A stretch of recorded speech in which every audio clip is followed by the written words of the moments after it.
Hello to everyone listening. My name's Craig Conway. Now, whilst I've been an actor by profession in the world of film and TV and theatre over the last 30 years, very recently I've been introduced to doing radio. Within this, I talk to people from all over the world in all different kinds of trades and works and whatever. Hello to everyone listening. My name's Craig Conway. Now, whilst I've been an actor by profession in the world of film and TV and theatre over the last 30 years, very recently I've been introduced to doing radio.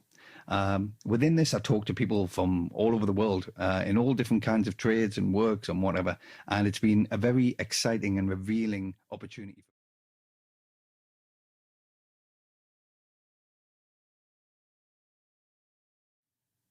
Hello to everyone listening. My name's Craig Conway. Now, whilst I've been an actor by profession in the world of film and TV and theatre over the last 30 years, very recently I've been introduced to doing radio.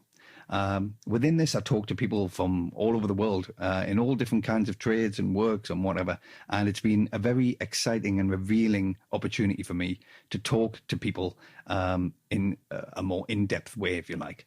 So because of this, it's led me on a little bit of a journey to do a series of interviews with people who are out there in the world who are really trying to make a difference.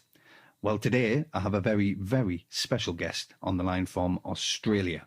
Now, during the turmoil and trauma of this virus pandemic, it's only amplified the now dire need in the world for a deeper, lasting solution to all of the chaos and suffering in human life.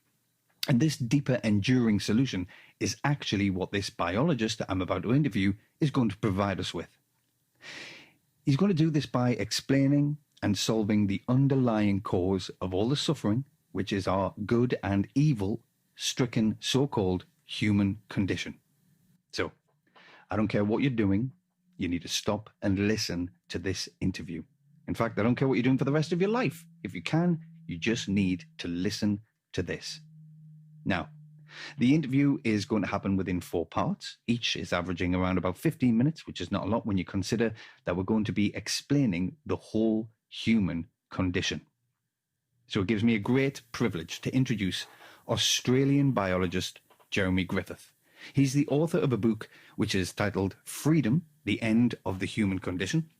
And this is the book here. This is my copy, which I've had with me now for quite a long time. And I take it everywhere with me. And there are millions of people all over the globe who are currently studying, reading, and researching through this book that Jeremy has brought to us. So, I'm here to tell everyone that this book has not only blown me away and impressed me, but he has also impressed Professor Harry Prosen, who is a former president of the Canadian Psychiatric Association. He's also one of the world's leading psychiatrists. And he said, I quote, "I have no doubt that Jeremy Griffith's biological explanation of the human condition is the holy grail of insight we have sought for the psychological rehabilitation of the human race. This is the book we have been waiting for. It is the book that saves the world." End quote. Now, I think everyone listening would agree that the psychological rehabilitation of the human race is exactly what this world needs. So, buckle into your seats. This is going to be the most interesting and exciting talk you have ever heard. So, Jeremy, thank you for talking with us, and tell us, how does your work bring about the psychological rehabilitation of the human race and end all of the suffering and strife, and as Professor Prosen said, save the world? Thank you very much for having me on your program, Craig. Finding understanding of our psychologically troubled human condition has actually been what the efforts of every human who has ever lived has been dedicated to achieving and has been contributing to finding.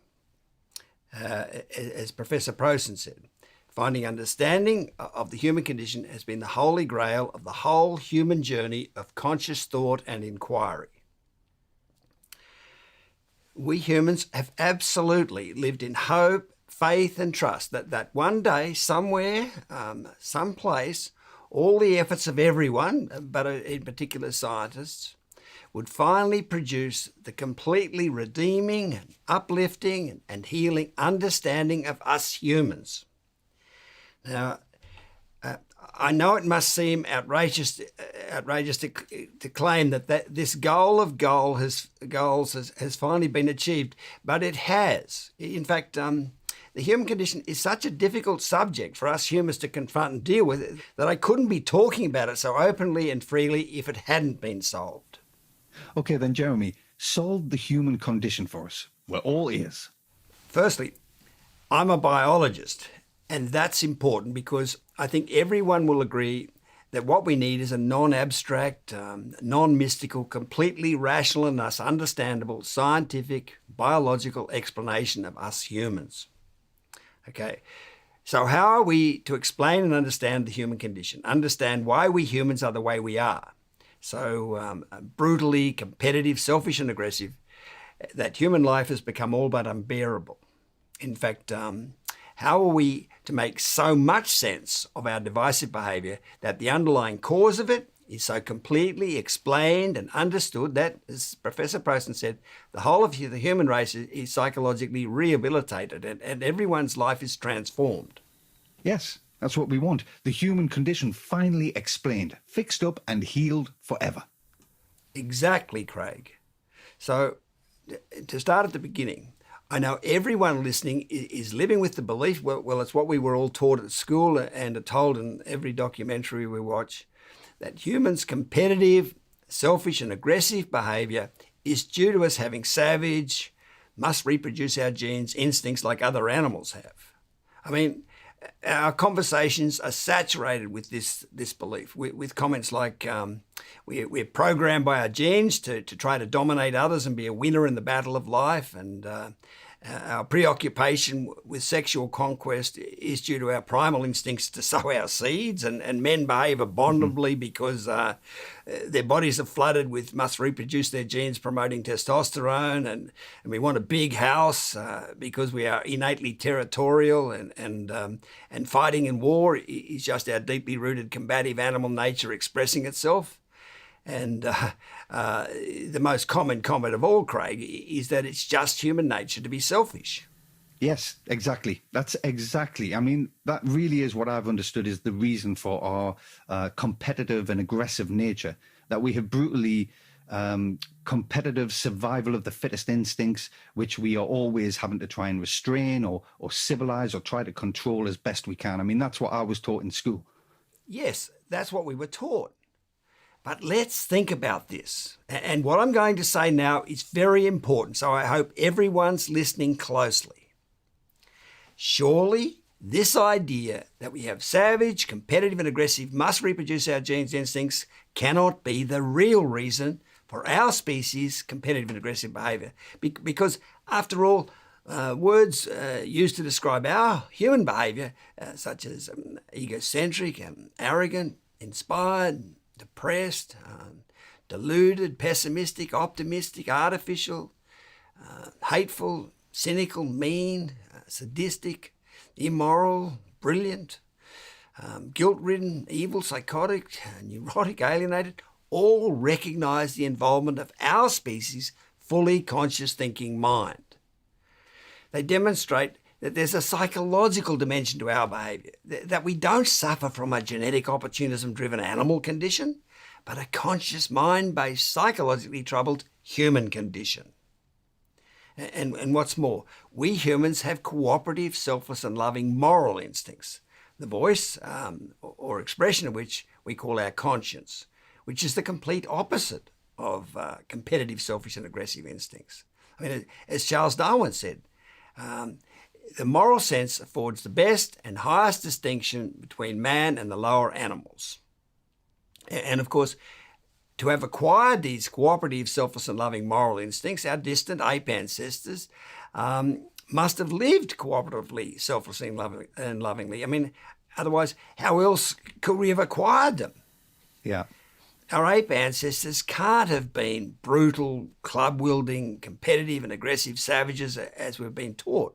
Rather, they must have lived in a Garden of Eden-like state of cooperative, selfless and loving, innocent gentleness, which, as I'd like to explain to you, Craig, in this interview, is a state that the bonobo species of apes is currently living in, and which anthropological findings now evidence we did once live in. For instance, anthropologists like Owen Lovejoy are reporting that our species-defining cooperative mutualism can now be seen to extend well beyond the deepest Pliocene, which is well beyond 5 million years ago.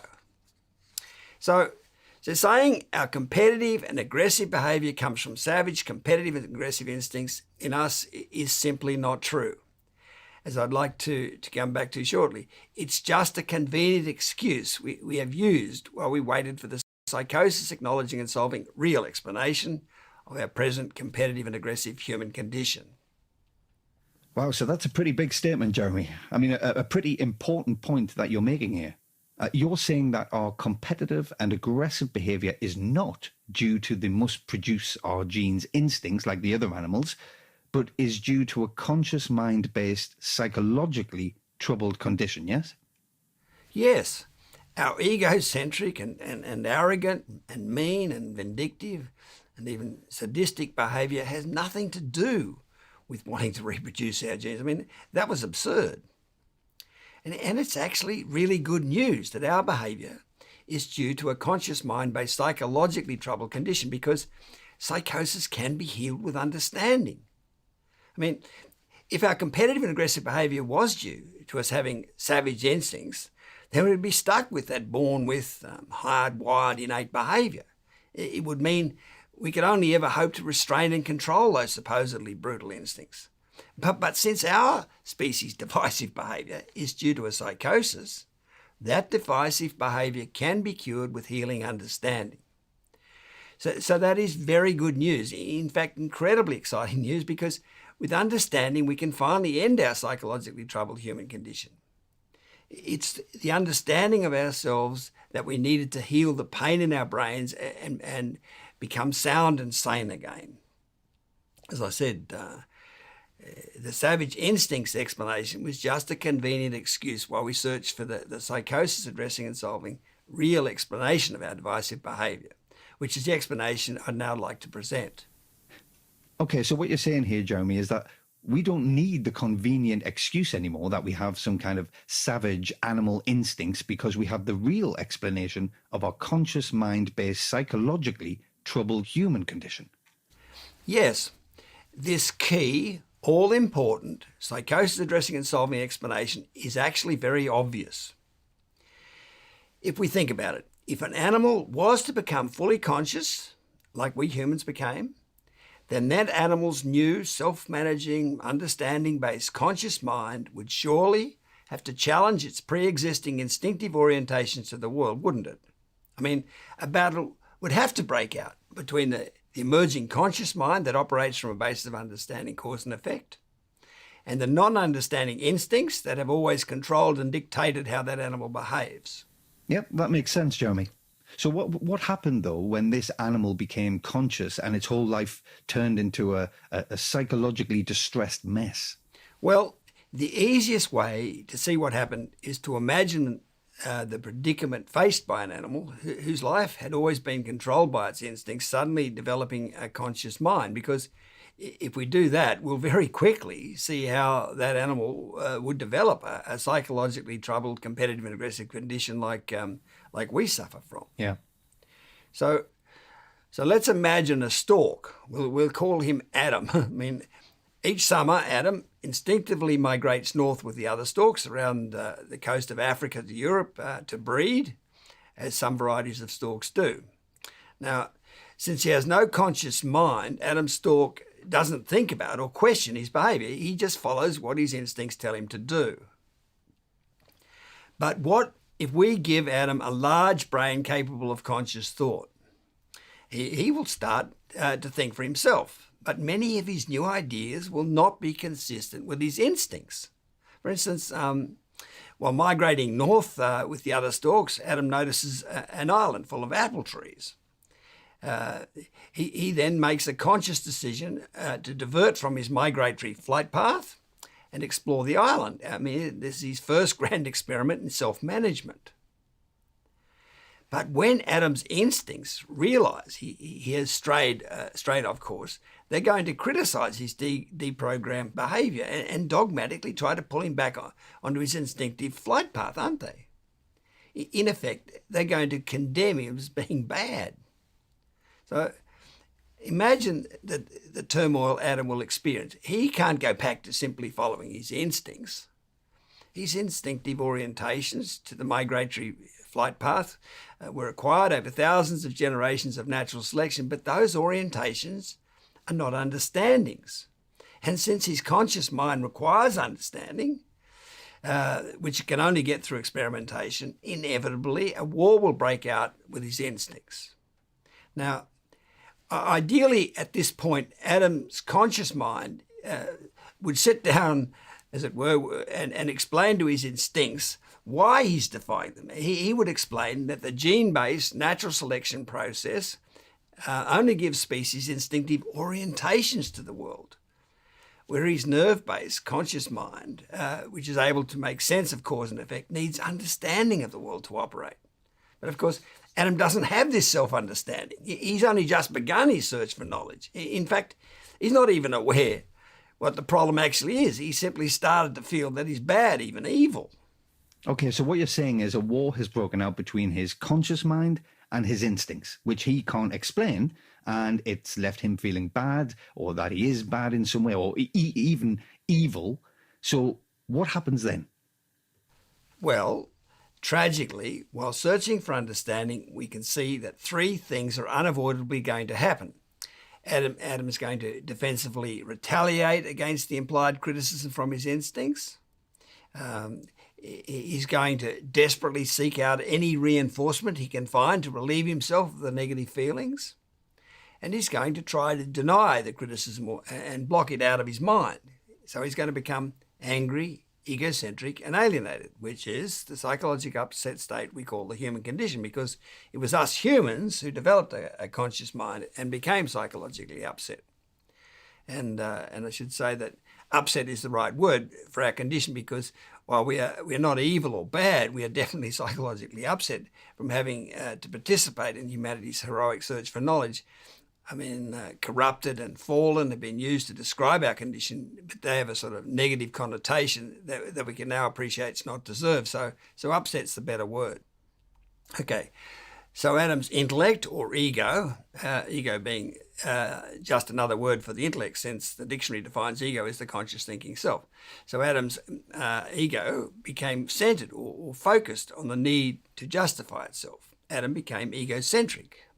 Selfishly, preoccupied, aggressively competing for opportunities to prove he's good and not bad, to validate his worth, to get a win, to essentially eke out any positive reinforcement that would bring him some relief from his criticising instincts. He unavoidably became self-preoccupied or selfish and aggressive and competitive. Okay, so our selfish, competitive and aggressive behaviour is not due to savage instincts, but to a psychologically upset state or condition.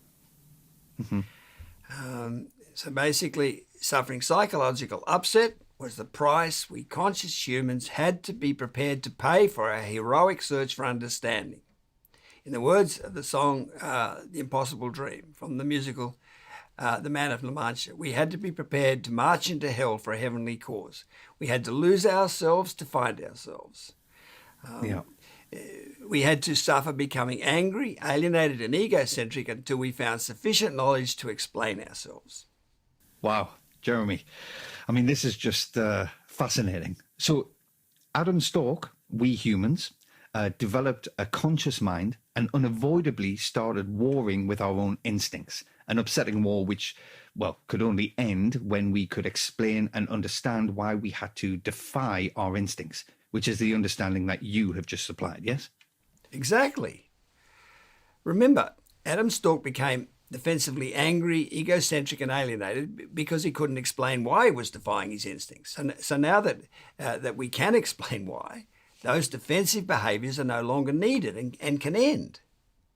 So that's basically all there is to explain. That's the biological explanation of the human condition that so explains us that, as Professor Prosen said, it brings about the psychological rehabilitation of the human race. Yeah. I mean, a vaccine for this terrible virus would be good, but infinitely more precious and needed is a vaccine for the human condition, a cure for it. And that's what's just been presented. Yeah. It's such a simple story, but so far reaching in its ramifications. I mean, it is world changing, is what it is, because it truly enables the psychological rehabilitation of the human race. I mean, that is just wonderful. Okay, I'm speaking with Australian biologist Jeremy Griffith. Hello, I'm Craig Conway, and I'm talking with Australian biologist Jeremy Griffith about how we can all end the turmoil and trauma in the world through explaining and understanding the human condition, which is the instinct versus intellect explanation Jeremy has just given us in part one of this interview. Okay, so as we go into part two, Jeremy, I do have some questions which I'd like to ask. Now, firstly, while it seems like an obvious explanation that when we became conscious, a psychologically upsetting battle must have broken out with our dictatorial instincts, if it is so obvious, why weren't we taught this at school? So that's the first question there. And secondly, how were our bonobo-like ape ancestors able to become cooperative and loving? Which, as you said, must be the origins of our instinctive moral conscience that Darwin said distinguishes us from other animals. And my third question is, how does the psychological rehabilitation of the human race that Professor Prosen describes actually take place? I mean, do we all have to go into therapy or something? Okay, by the way, I want to mention also that since there's quite a few new and very interesting concepts to think about, Jeremy has said that he'll make both the video and the transcript of this interview available at the top of the website that promotes this understanding of the human condition, which is the World Transformation Movement's website at humancondition.com. Now, this will be there as a video and the transcript as a little book, so you can re-listen to or read the interview again there. Because, as I said, this is a big subject about the human condition, so there's quite a bit to take in and think about. Okay, right. And they're very good questions, Craig. Okay. So to begin with your first question, which is that if this instinct versus intellect explanation is so obvious, why haven't we been taught it at school? Now, yeah.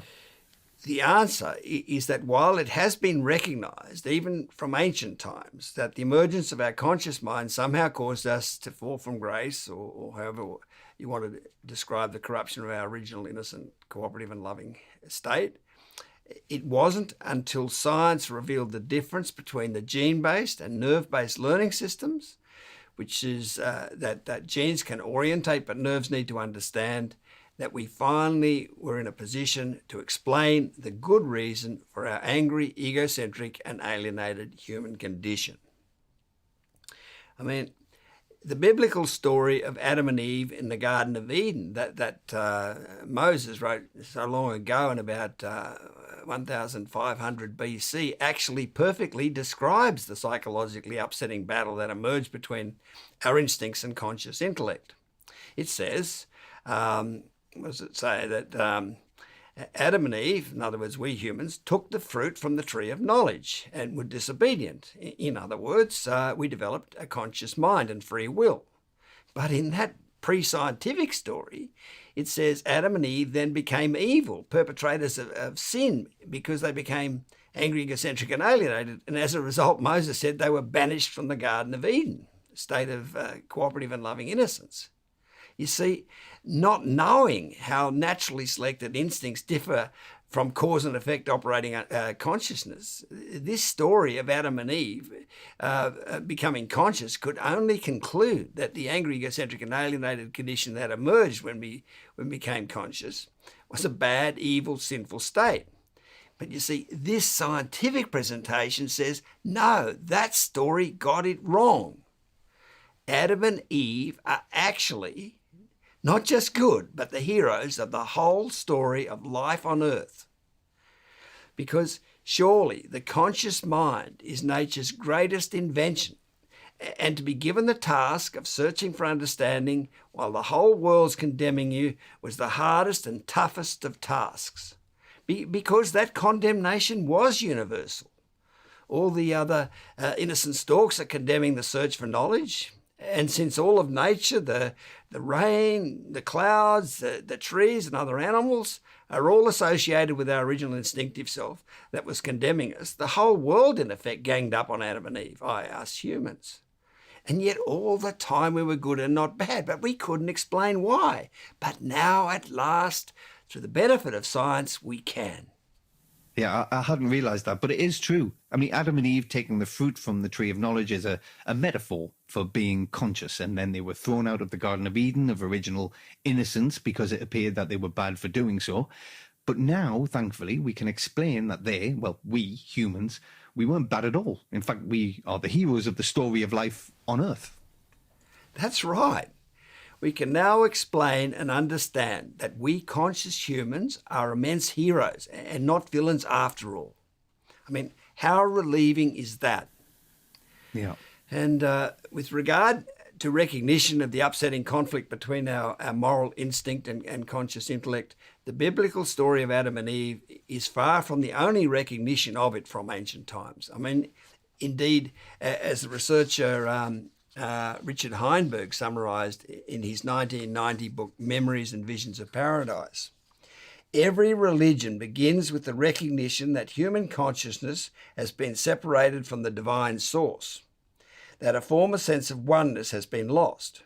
Everywhere in religion and myth there is an acknowledgement that we have departed from an original innocence and can return to it only through the resolution of some profound inner discord. The cause of the fall is described variously as disobedience, as eating of the forbidden fruit from the tree of knowledge, and as spiritual amnesia, which is forgetting or blocking out, or denial, alienation, which is our psychosis. So all our religions and most of our mythologies have recognized the basic conflict within us, that the emergence of consciousness caused our fall from innocence. Yeah. I mean, way back in about 800 BC, the Greek poet Hesiod wrote of our species' pre-conscious time of living cooperatively and lovingly in his epic poem Works and Days. He wrote, "When gods alike and mortals rose to birth, a golden race, the immortals formed on earth. Like gods they live with calm, untroubled mind. Free from the toils and anguish of our kind, no decrepit age misshaped their frame. Strangers to ill, their lives in feast flowed by. Dying they sank in sleep, nor seemed to die. Theirs was each good, the life-sustaining soil, yielded its copious fruits, unbribed by toil. They with abundant goods midst quiet lands, all willing shared the gathering of their hands." So yeah, they didn't have a troubled conscious mind and they lived a sharing gentle life. Yeah, I've heard of the idea of a golden race, but I didn't actually know where it came from. So what you're saying then, Jeremy, is our distant ancestors had a calm and untroubled mind, no human condition yet. Yes, that's right. And in 360 BC, Hesiod's Greek compatriot Plato gave this very similar description of our species' pre-conscious time and innocence. He wrote, "There was a time when we beheld the beatific vision and were initiated into a mystery which may be truly called most blessed, celebrated by us in our state of innocence before we had any experiences of evils to come, when we were admitted to the sight of apparitions innocent and simple and calm and happy, which we beheld shining in pure light, pure ourselves, and not yet enshrined in that living tomb which we carry about now." And Plato also gave this other description of this innocent golden age in our species' pre-conscious past, writing of a time when we lived a blessed and spontaneous life, when neither was there any violence or war or quarrel among them. In those days there were no forms of government or separate possession of women and children, for all men rose again from the earth having no memory of the past. So, in other words, they lived in a pre-conscious state.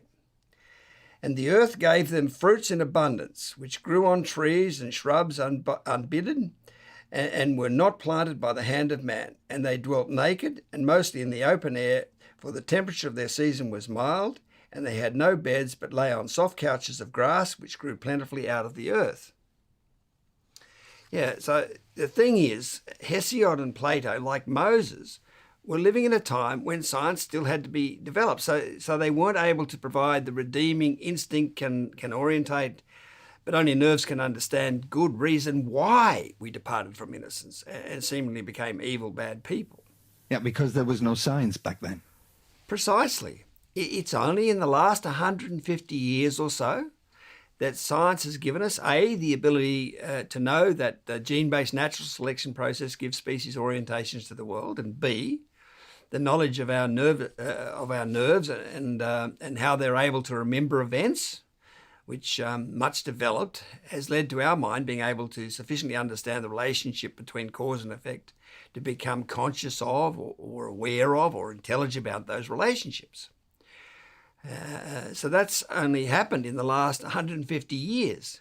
But since the fossil record of our ancestors suggests that our large association cortex thinking, fully conscious brain appeared some 2 million years ago, that means that for almost all of those 2 million years we've been conscious, we've had no ability to explain and understand why we corrupted our original innocent instinctive self or soul.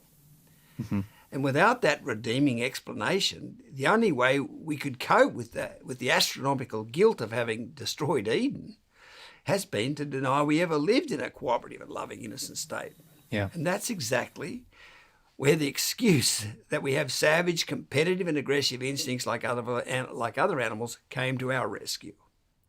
I mean, as false as it is, it's been an absolutely brilliant excuse, because instead of our instincts being all loving and thus unbearably condemning of our present non-loving state, they are made out to be vicious and brutal, must reproduce your genes instincts like other animals. And instead of our conscious mind being the instinct-defying cause of our corruption, it was made out to be the blameless mediating hero that had to step in and control those supposed vicious instincts within us. And any of those who dared to admit the truth of our cooperative and loving past, like Hesiod and Plato, were just dismissed as deluded romantics. And the whole idea of an innocent Edenic past was said to be nothing more than a nostalgia for the security and warmth and comfort of infancy. That it was never an historical state, as the Jungian psychologist Eric Newman said in his book, The Origin and History of Consciousness. Yeah, and we couldn't face the truth that we had turned utopia into dystopia, into a dreadful place of conflict and suffering, yes? That's right, Craig. Now, I should point out that while most contemporary thinkers have clung to the savage instincts excuse for our divisive behaviour, there have been some who, like the ancient thinkers, truthfully recognised the basic instinct versus intellect elements involved in producing the human condition. Eugene Murray, Paul MacLean, Arthur Koestler are a few who come to mind. But while all contemporary thinkers have had the benefit of science, having revealed the difference between the gene-based and nerve-based learning systems, and have therefore had the means to truthfully explain the human condition, those who did recognise the basic instinct versus intellect elements didn't take their thinking far enough to actually explain the human condition. And those who have been attached to the false savage instincts excuse, which is the great majority of scientists, obviously haven't been thinking truthfully, so they couldn't explain the human condition. Which is all why it's taken the truthful thinking of the preeminent South African philosopher Sir Lawrence van der Post and following him myself to finally present the complete, true explanation of the human condition. Okay, and Jeremy, I assume that people can read about the contemporary thinkers who recognized this instinct versus intellect elements involved in the human condition, and those who clung to the savage instincts excuse. People could read about this on the World Transformation Movement's website, which is at humancondition.com, yes? Yes, they can, Craig. In particular, in the fourth video at the top of the homepage. Also, how Sir Lawrence van der Post and I managed to address and solve the human condition is described in my 2020 book, How Lawrence van der Post Saved the World, which is also freely available on that website.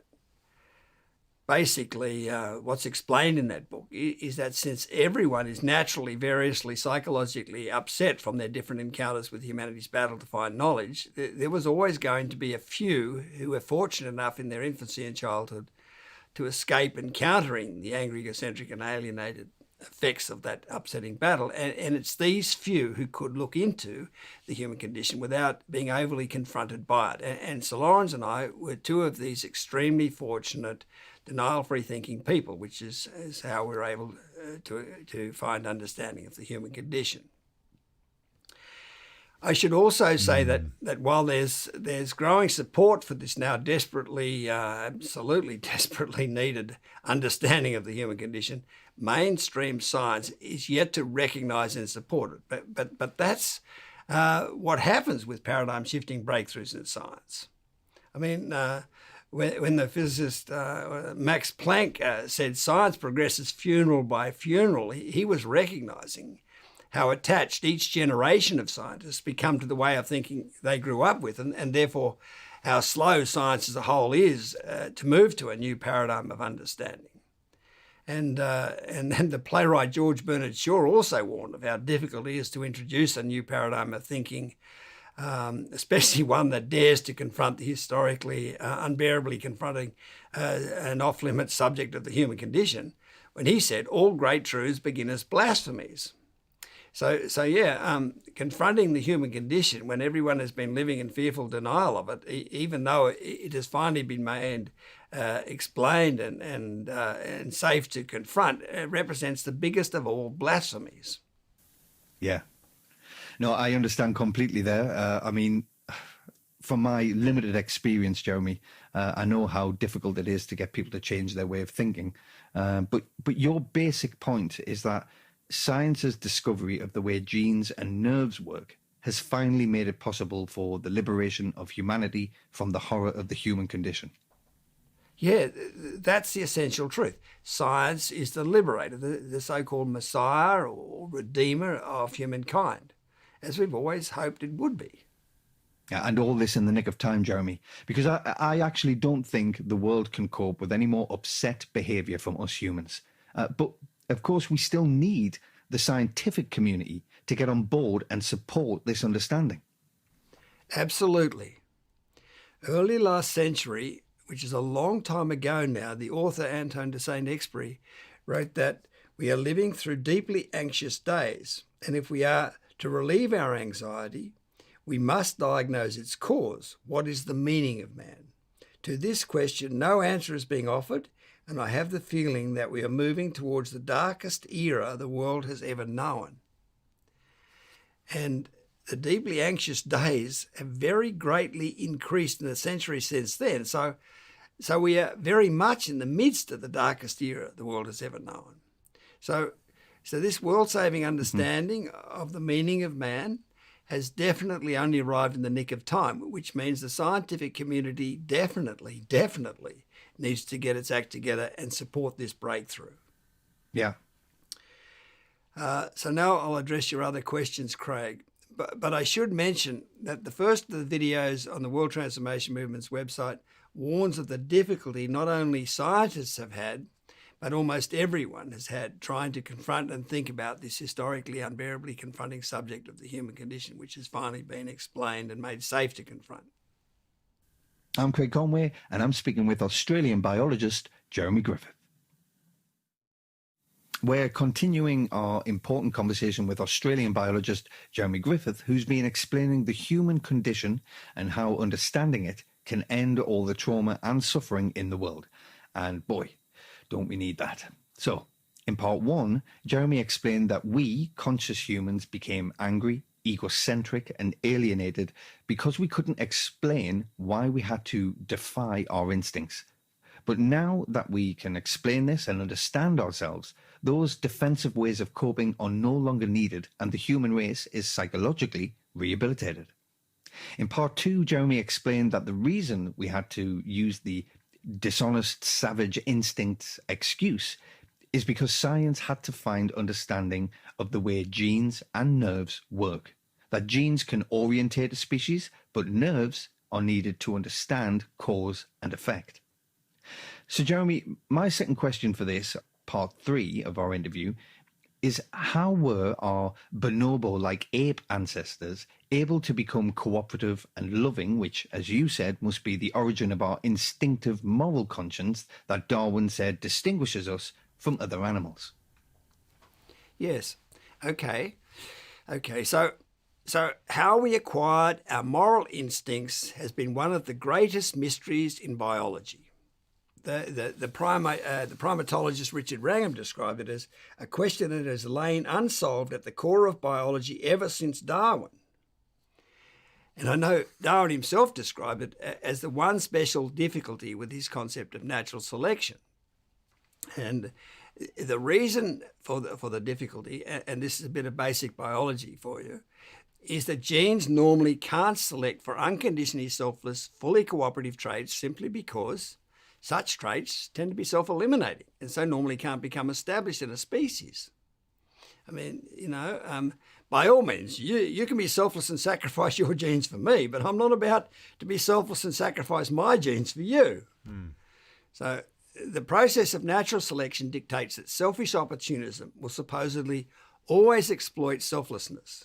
So how could such a selfish process as natural selection possibly have created such a loving selflessness in us?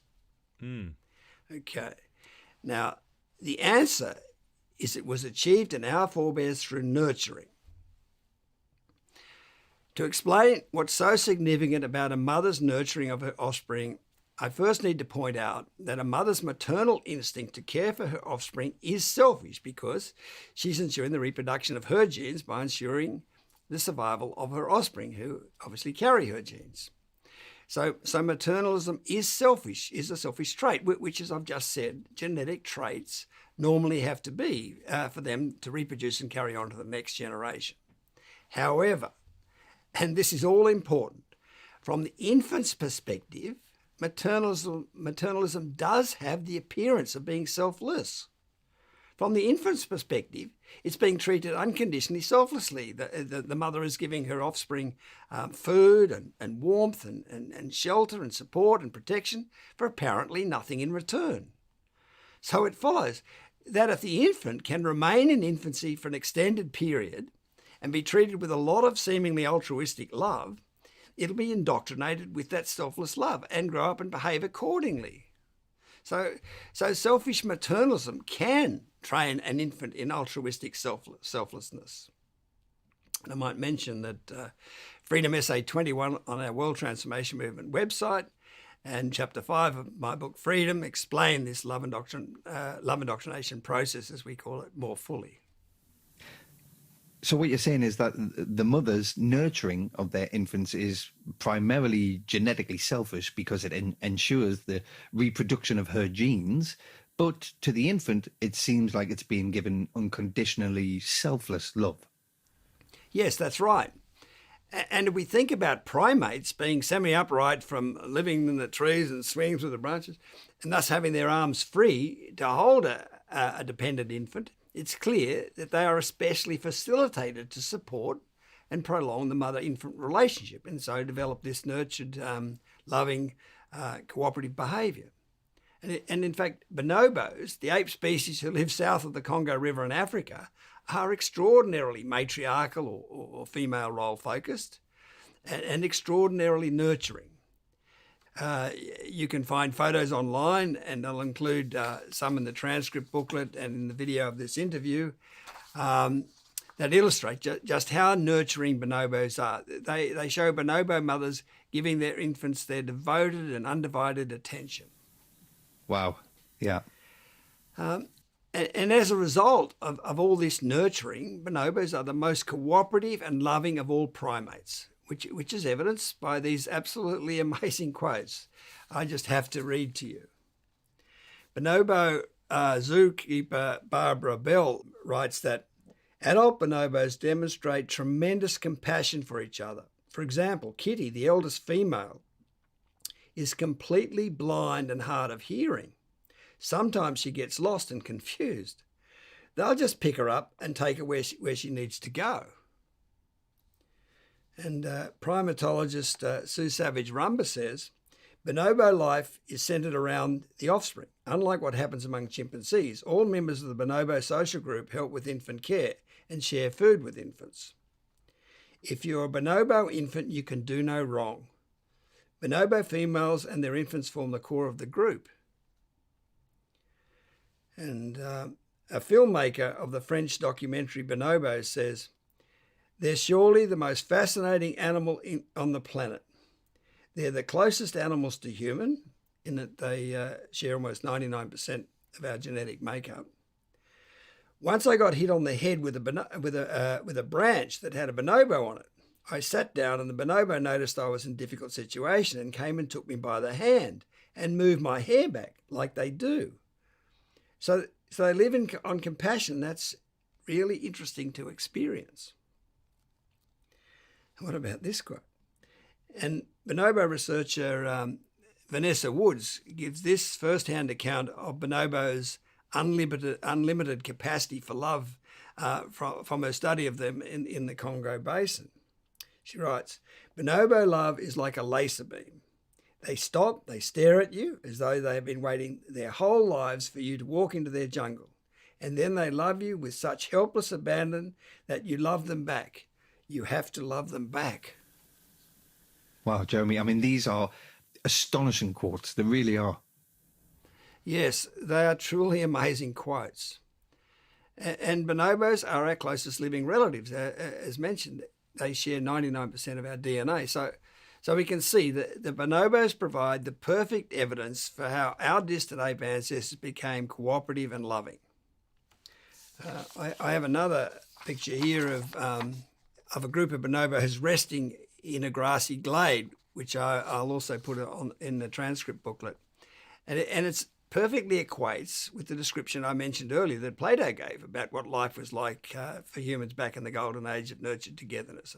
Plato said, and they dwelt naked and mostly in the open air, for the temperature of their season was mild. And they had no beds, but lay on soft couches of grass, which grew plentifully out of the earth. So there's the grass and there's the bonobos.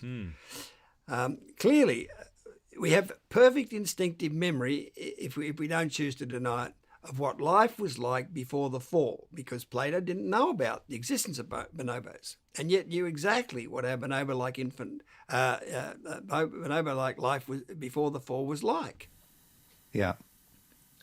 Now, this quote is a bit long, but it's such a wonderful, intuitive remembrance of our species' bonobo-like time in an alienation-free, all-sensitive and all-loving state of innocence that I just have to read it out. It's from the great Russian novelist Fyodor Dostoevsky.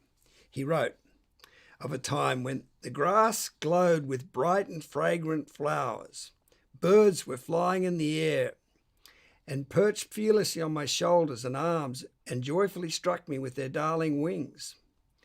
And at last I saw and knew the people of this happy land. They came to me of themselves, surrounded me, kissed me. The children of the sun, the children of their son. Oh, how beautiful they were. Their faces were radiant. In their words and voices there was a note of childlike joy. It was the earth untarnished by the fall. On it lived people who had not yet sinned. They desired nothing and were at peace. They did not aspire to knowledge of life as we aspire to understand it, because their life was full. But their knowledge was higher and deeper than ours. But I could not understand their knowledge. They showed me their trees, and I could not understand their intense love with which they looked at them. It was as though they were talking with creatures like themselves, and I'm convinced that the trees understood them. They looked at all of nature like that, at the animals who lived in peace with them and did not attack them, but loved them, conquered by their love. There was no quarrelling, no jealousy among them, for they all made up one family. I mean, this description of being conquered by their love is so like the description just given by the bonobo researcher Vanessa Woods, isn't it? When she said, bonobos love you with such helpless abandon that you have to love them back. You have to love them back. Again, we see how accurate our memory is, if we don't deny it, of what life was like before the fall. I mean, that quote is so wonderful. It's just amazing. Thank you, Jeremy. I'm glad you read it out.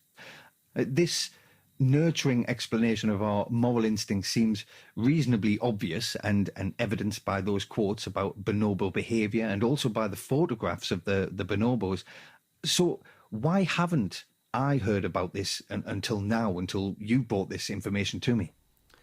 Well, just like the obvious truth that our species once lived cooperatively and lovingly, this truth that we acquired our moral instincts through nurturing has been an unbearable truth while we couldn't explain why we humans became angry, egocentric and alienated, and as a result lost the ability to adequately nurture our offspring with unconditional love. The truth of our species' Edenic, all-loving and all-sensitive innocent past, and the truth that our nurturing is what made us human, have both been impossible truths to accept while we couldn't truthfully explain our present immensely corrupted human condition. Explain why our species lost the ability to fully nurture its offspring.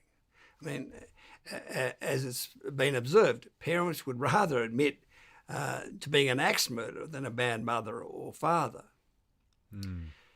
Now, in fact, this reasonably obvious nurturing explanation for our moral conscience was first put forward by the American philosopher John Fiske in his book Outlines of Cosmic Philosophy, which I think was published in 1874, which is only a few years after Darwin published his theory of natural selection. And at the time, Fiske's explanation was actually recognised as being, and I quote, far more important than Darwin's principle of natural selection, and one of the most beautiful contributions ever made to the evolution of man. And Darwin himself went so far as to write to Fiske saying, I never in my life read so lucid and an expositor, and therefore thinker as you are. But again, while we couldn't explain our loss of ability to adequately nurture our offspring, this far more important insight than Darwin's principle of natural selection was let die and eventually just disappeared from the biological discourse. Thanks, Jeremy. This is really amazing to learn about how science has denied our species cooperative and loving heritage and the nurtured origins of that cooperative and loving soul. But it all really does make sense. I mean, we certainly needed the defence for our corrupted condition before we could face the truth about it, I guess. Anyway, I am speaking with Australian biologist Jeremy Griffith. Hello and welcome back to part 4 of the interview. I'm Craig Conway and I'm here with Jeremy Griffith, the biologist who has just explained how humans acquired our moral instincts. This is an absolutely remarkable interview. So continuing on, Jeremy, what about my third question for this final part 4 of the interview, which is, how does the psychological rehabilitation of the human race that this understanding gives us actually take place? Now, do we all need to go into therapy or something? Well, what this real and actually very obvious instinct versus intellect explanation of the human condition fundamentally does is lift the burden of guilt from the human race. It establishes that we humans are good and not bad after all. While we're all inevitably variously angry, egocentric and alienated from our different encounters with humanity's heroic battle to find knowledge, ultimately self-knowledge, understanding of our corrupted condition, we can now know that every human is fundamentally good. And this ability to understand and know there was a good reason why the human race became psychologically upset is the key relieving understanding we have been in search of ever since we became conscious some 2 million years ago and our corrupted condition emerged. I mean, that is the key relief for our mind. Being finally able to understand that we are good and not bad is what brings us the greatest psychological relief of all. I mean, the psychoanalyst Carl Jung was forever saying wholeness for humans depends on the ability to own our own shadow. And since we can now own the shadow of our species' 2 million years corrupted condition, the human race is finally in a position to become whole. I mean, the word psychosis literally means soul illness, and psychiatry literally means soul healing, derived as they are from psyche, meaning soul, and osis, meaning abnormal state, and iatreo, which means healing. But we've never been able to heal our soul, explain to our original instinctive self or soul that us fully conscious thinking humans, are good and not bad, and by so doing reconcile and heal our split selves. But now at last we can. Well, there is an adage that says the truth will set you free. So what you're saying then, Jeremy, is that the truth of our fundamental goodness is the truth that we needed to set us free from the human condition. Precisely. And while that is the main relief our mind needed, obviously the more we digest that relieving understanding, the more healing relief comes to every aspect of our upset condition. And to have had to endure being unjustly condemned as bad for 2 million years does mean that there's a great deal of upset to heal. I mean, to appreciate how much upset exists in us humans now, imagine living for just one day with the injustice of being condemned as bad, even evil, when you intuitively knew but were unable to explain that you were actually the complete opposite of evil, namely truly wonderful, good and meaningful. In fact, not just good, but the hero of the story of life on earth. You would be hurt to the core and furious, wouldn't you? Now, extrapolate that experience over 2 million years, and we can begin to appreciate just how much volcanic frustration and anger must now exist within us humans. I mean, while we have learned to significantly restrain and conceal, we call it civilize, the phenomenal amount of upset within us, under the surface, we must all be boiling with rage. And sometimes, when our restraint can no longer find a way to contain it, that anger must express itself. Hence our capacity for shocking acts of cruelty and sadism, hate, murder and war. Yeah. And no wonder we have led such an evasive, denial-practicing, lying, avoiding any criticism, escapist, superficial and artificial, greed, power, fame, fortune and glory-seeking existence. We've had to smother ourselves with material glory while we lack the compassionate understanding of it. So there's an enormous amount of upset in us, and that will, in fact, we have to accept it's deteriorated. But the good news, and this is very important, is that while it'll take a number of generations to heal all the upset in us humans, everyone can immediately live free of their upset. Now, the reason we can live free of it is that while we lack the real defense and reinforcement of understanding of our corrupted condition, we absolutely needed the artificial defenses and reinforcements of attacking any criticism of our corrupted condition, of denying and blocking it out, and of finding any positive reinforcement we could. Our anger, alienation, egocentricity are what sustained us. But now that we have the real defense and reinforcement of our fundamental goodness, all those artificial defenses and reinforcements are obsoleted. They're no longer needed. In fact, to continue using the old artificial defenses of retaliation and denial and the search for relieving power, fame, fortune and glory, when our fundamental goodness has been established, is not only clearly pointless, but also unnecessarily destructive of ourselves and everyone around us and of our planet. That way of living is now completely obsoleted, finished with. That makes total sense. Our artificial ways of reinforcing ourselves are obsoleted by the real reinforcement of ourselves. One way of living ends, a new one begins, free from the human condition. Whew, thank God for that. That's for sure. Now, there's just one more thing I should explain, which is that socialism, the New Age movement, the politically correct movement, and all the other idealistic movements were actually all false starts. to a human condition-free world, because the upsetting battle to find knowledge, ultimately self-knowledge, understanding of why we are good and not bad, still had to be completed. In fact, trying to impose cooperative and loving idealism on our upsetting search for knowledge while we still had to continue that upsetting search made carrying on with it extremely difficult.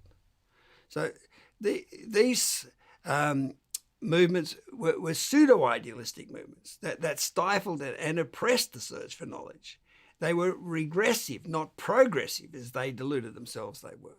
It was actually the right wing who have supported the upsetting battle to find knowledge that held the moral high ground, not the pseudo-idealistic left wing. But this situation all changes now, that we've finally found the redeeming understanding of our condition that our upsetting battle was in search of. Suddenly, it's no longer oppressively and destructively pseudo-idealistic to abandon the corrupting search for knowledge and take up supportive, cooperative and loving idealism. It's now the only way of living that's justified.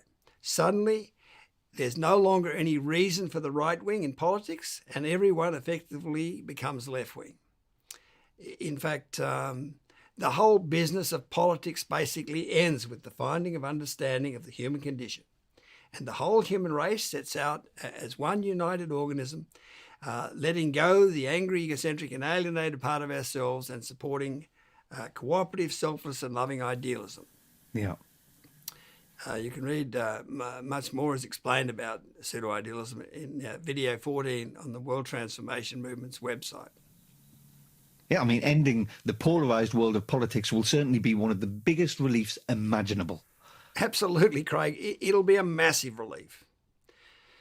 So that's how the whole world suddenly, immediately changes from a psychologically embattled, angry, egocentric and alienated state to a world where everyone has decided to abandon their still-to-be-healed, competitive and aggressive behaviour and takes up support of a cooperative and loving existence. So finding understanding of the human condition brings to an end the insecure, upset, artificial, reinforcement-dependent, angry, egocentric and alienated world. A new human condition resolved, cooperative, selfless and loving world now emerges. Light comes streaming into the dark, cave-like world of denial that we've been living in, and it will all be like waking up from a nightmare. Basically, with the ability to understand ourselves, we can return to our original cooperative and loving state, but this time fully conscious. As the poet T.S. Eliot anticipated, we shall not cease from exploration, and the end of all our exploring will be to arrive where we started and know the place for the first time. Wow, Jeremy, that has been absolutely incredible, enlightening, enthralling, and I really can't thank you enough for sharing with us your knowledge and your insight to think about the human race being transformed just in the nick of time is I think, what everybody out there who has listened to this will be hoping for. And your book, Freedom, again, will be available on humancondition.com.